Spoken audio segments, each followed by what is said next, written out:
Good day and welcome to Teddy Talks to Parents, where expert advice meets everyday parenting. In today's discussion, we dive into the critical issue of absent fathers in South Africa, exploring the profound impact on children and communities. We'll discuss what fathers need to understand about their role, the common challenges children face without father figures, and the link between absent fathers and violence. So why are absent fathers in South Africa such a big problem?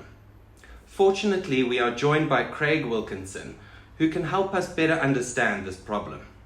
Craig is a best-selling South African author, award-winning social entrepreneur, inspirational speaker, and dad coach. Craig is passionate about the vital role men and fathers play in society, founding the non-profit organization Father a Nation to restore and equip men to be great fathers, mentors, and role models. Good day, Mr. Wilkinson, and thank you very much for joining us today. Great pleasure. Good to be here. So it's no surprise that we have an absent father problem in South Africa. According to Dube and Fraser, as many as 9 million children grow up without fathers. So why is absent fathers so pervasive? And what is the impact on children and communities? Well, it's a global issue, fatherlessness, but in South Africa particularly bad. I think because of our broken history, migrant labor, single-sex hostels, our economic situation, a lot of rural families fathers are abandoning them to come to the city to make money. So, there's a long history of it, and it doesn't get fixed overnight. It's a massive issue. You mentioned 9 million, but the stats talk about over 60% of South African kids are growing up without a present and engaged father. And it's a massive issue. Every child, boy and girl, needs both a mother and a father, and for different reasons. Men play a massive role in their daughters, in their understanding of masculinity, in the understanding of men being a safe space or a dangerous space. Fathers are their girls' first romance, and they set the bar for their girls in terms of how they view masculinity and the kind of relationship they have with men. For boys too, boys need a father to teach them how to be a man and to validate them as boys. And without that, men often grow up with a sense of inadequacy, not having been validated by another man, and also false concepts of what it means to be a man. So the link between violence, pretty much every social ill, and fatherlessness is undeniable. Prison sentence, the vast majority of inmates have an absent or abusive or just a bad relationship with their father, and that says it all. So fathers play an absolutely vital role in raising boys and girls to be healthy adults.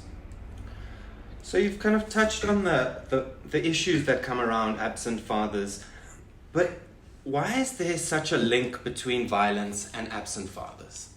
Well, I use the analogy of a motor vehicle. A motor vehicle is a fantastic gift to the world, but it's also very dangerous. We all use cars every single day to get from A to B. It's just a major boon to the West, to the civilized world. But they're dangerous. Many thousands of people die every day on the roads. And a car is very much like a boy growing up to be a man. It's a tremendous gift to the world, but it needs to be driven correctly. A car's dangerous. It's got power, it's got speed, and men are too. Men have testosterone, men have much higher physical strength than a woman, and drivers that are different to women. A woman tends to have a driver towards nurturing and caring. Men have drivers towards competitiveness and aggression, which is a fantastic thing if used correctly.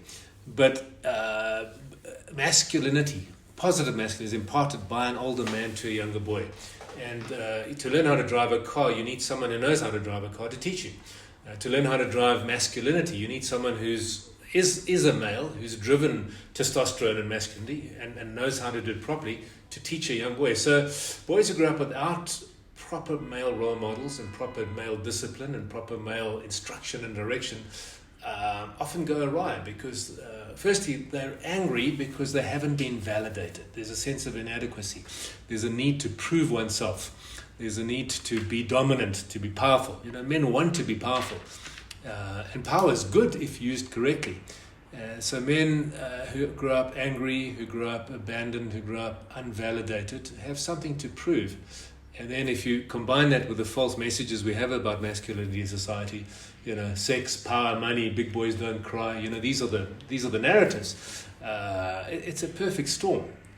and who haven't been disciplined and taught that, when the robot's red, you stop.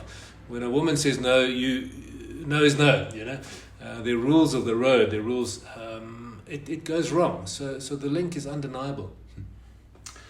Yeah, I quite extensively studied kind of masculinity in university, and I was a history student, so I was looking at kind of the border war and how they created these 19-year-old aggressive, angry men. Yeah. And the bigger problem is that these are now the fathers of our children. So how can we begin to work with older men, with men who've already grown up, who already understand kind of their role? How do we kind of change perceptions? How do we work with those men to positively influence the next generation of men?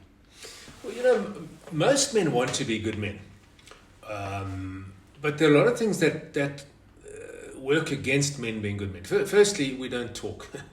Men don't talk. Men commit suicide 4 times more than women. So we're not only violent to others, we're violent towards ourselves as well.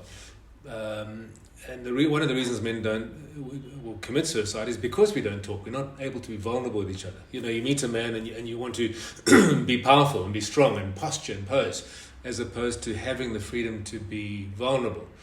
And if you have a very strong sense of self, you don't mind being vulnerable because you're not dependent on being dominant to being okay.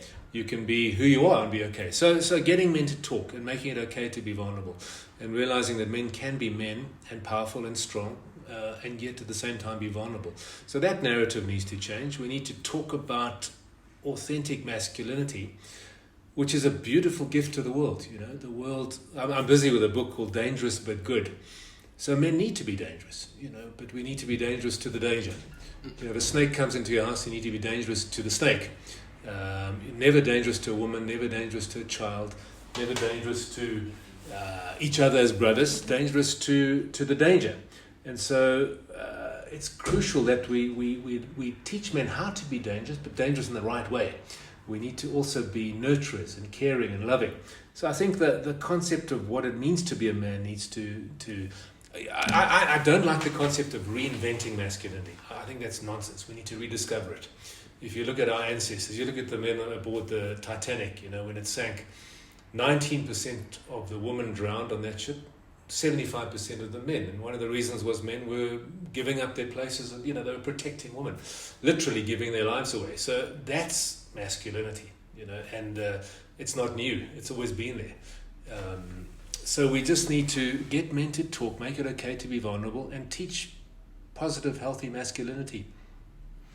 Yeah, because I do see it a lot more in maybe my generation, just kind of the ways you see your fathers conducting themselves, and then in relation to how you conduct yourselves with your friends.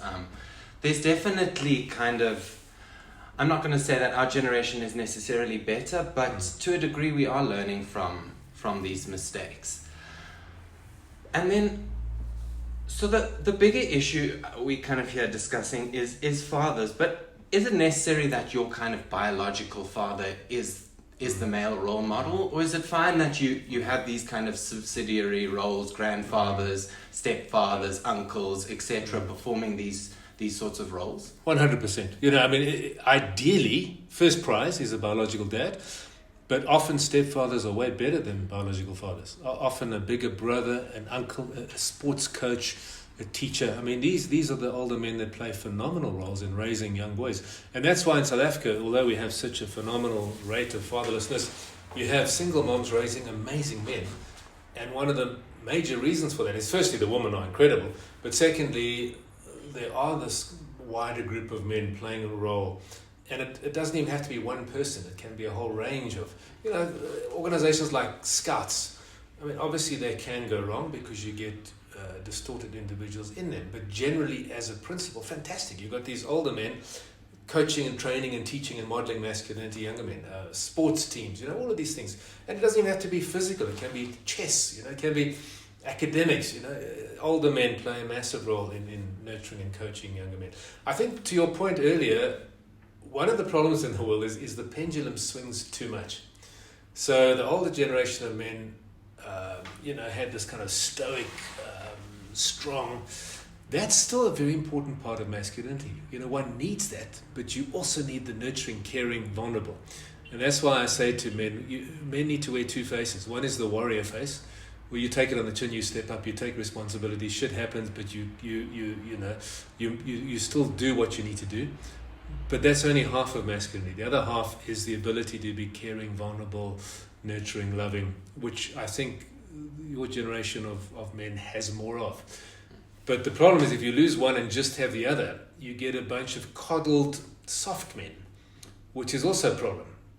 It's equally a problem as hard, uncaring men. Both are distortions of the balance of masculinity which we need.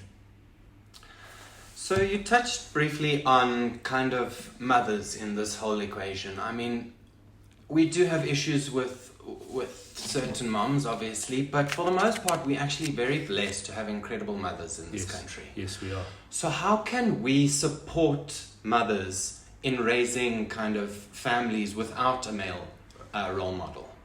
How can we support those moms? Well, we can acknowledge them and honour them, the incredible role they're playing, and they have in South Africa played a phenomenal role, women. We can also move away from this, and we tend so easily to get into this either-or mentality. It's either woman or men, either black or white, which is so destructive, because that polarizes. We need to say we all are human beings and we all need each other. So I encourage moms, single moms, to recruit good men into their children's lives. Find a good soccer coach or a good chess coach or a good uncle or brother or someone, and it works so beautifully when you have moms that are intentionally working towards realizing that their sons and their daughters need good men and women in their lives, and they work at recruiting them and bringing them into their circle. Not always easy, because sometimes the husband is an abuser or the father's an abuser, or there are no good male relatives, but they are there to be found, and if moms and dads intentionally seek out the village to help raise their children, we can really fix this problem.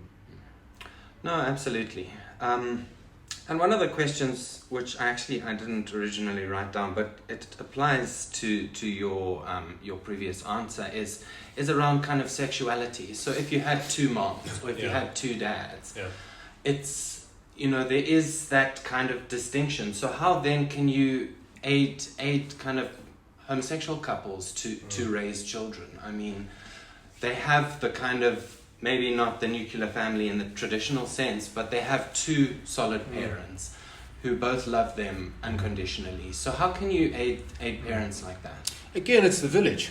It's the village. So two moms can expose their children to men in the community, and building that village. And I think what's so important is we tend to push our own agenda, whatever that agenda might be.